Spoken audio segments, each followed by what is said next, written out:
Space Coconut. Okay, so today is a day off, and I slept in. I woke up like 30 minutes ago. It's 1 o'clock on Saturday. Good morning. First thing I like to do is I like to look at the notes, comments of the videos and things, blah, blah, blah, blah. But more importantly, it looks like polyester has hit the nail on the head again. Netflix tweeted out this thing, and it took me a while to get it because, good morning. But Netflix, their official Twitter account, which he's been following and kind of examining, microscoping. I do not know what word I want to use here, but he's been looking very closely at this channel and any tidbits that the devs do.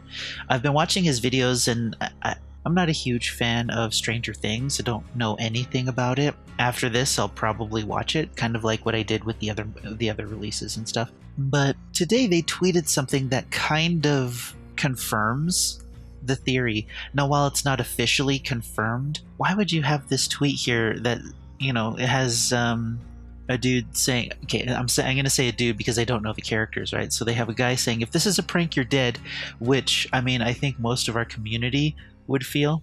And then have a kid saying bye 515. I don't know what 515 is, but he says bye.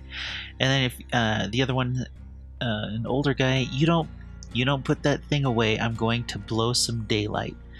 Now, it took me a while to get it, and you've probably gotten it already. Each one of those panels has a word for, dead by daylight, which is a pretty... Why would Netflix do that with one of their main franchises or their main things? I think, is it a franchise? I do not know. One of their main projects. So, as far as I'm concerned, this is as good as confirmed. There's no reason for them to do this, to mess with people. Polly has laid out all kinds of just incidental information and tidbits of things that pushed the conspiracy theory, or pushed the theory of it to being possible. And I don't know, it all lines up to me. The problem with this is that apparently the main enemy of Stranger Things is something called a Demogorgon, and it is very inhuman. In order to have a better idea about this character, I checked out a film from Film Comics Explained, talking about the Demogorgon, and I learned a lot about the creature itself. I think I have a better understanding about the story.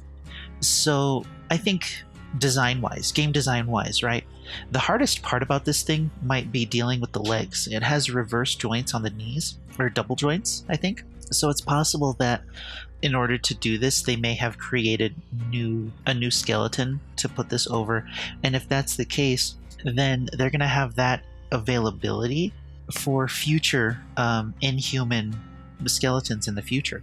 Whether or not that's true, I don't know. I think an important thing for it, a lot of people are saying that the Demogorgon doesn't belong in Dead by Daylight. But the funny thing is in the description, it's perfectly suited to be in Dead by Daylight. According to the video that I saw, this thing comes from a different dimension, and that it can hop through different dimensions through gates. What's to stop it from getting into the fog? The fog is just another dimension.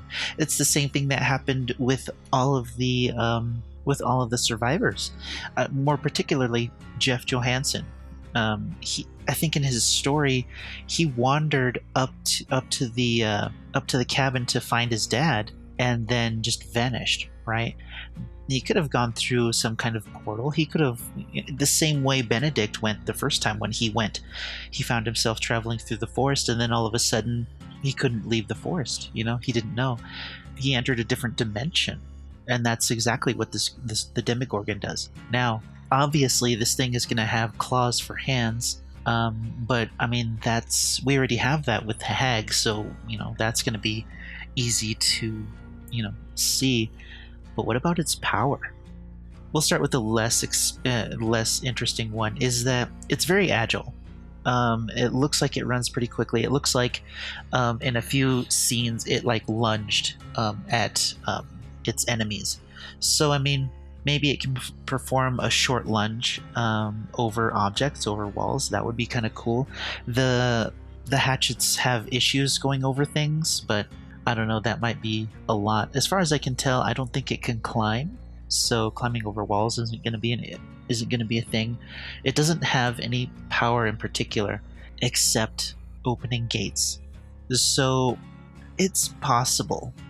It's possible that this thing is going to be able to open portals between points on the map.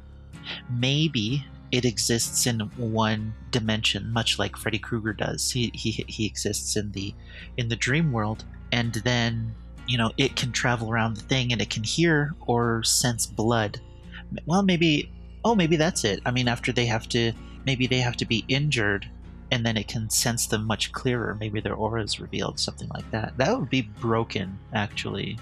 That would be really, really a pain in the butt. So maybe not that. Because in the video he was saying about how it can detect blood like a shark, even through dimensions. So that could be a thing. But I think the more interesting power and the least overpowered would be being able to open portals. Now, for a long time, the community's kind of had this idea about a killer that could enter a locker and then appear in another locker. Freddy sort of does that, and that's with generators, but his problem is that as generators are completed, he can no longer teleport to those generators, which is unfortunate, but fair. They could have the Demogorgon create a portal at one point, and then create a portal at another point to be able to, traverse long areas of the map. In the video from Film Comics Explained, there's this part. The monster's ability to travel between dimensions was also demonstrated when it began stalking Will, who hid inside the shed and loaded a rifle in self-defense. The monster appeared behind him before taking him to the Upside Down. So I feel like that would be the most likely of his power. The power that he would most likely have. Being able to track a survivor, like with Bloodhound, basically, maybe with auras, or track him even that well, it would be too powerful. As powerful as traversing through portals sounds, tracking by blood, the way it can, would be too much. It really, really would be. So yeah, I mean, if this thing, which I think it is now, I think they've officially made it official. Unofficially, I think they've unofficially made this official through their tweet that this license is coming to Dead by Daylight. The question is, how are they going to implement it, or how has it been implemented? They're having a Gamescom thing on the 19th, which is what, Monday? So maybe we'll hear something then. They don't have a booth; they're just having a meetup. So maybe not. Maybe they're just gonna, talk with fans and players of the game and all of that. But maybe we'll hear something next week. I don't know. But I mean, this kind of seals it for me. So Paulie always kind of blows me away by how deep he gets into these things, and it's really impressive. So yeah, if you wanna if you want to delve into this sort of thing and get a head start on what might be brewing, follow Polyester. It's a good time. So let me know what you think of this, what you think his power might be, and how you think they might implement it, and what it might mean for Dead by Daylight if they use an inhumanoid skeleton to create this creature.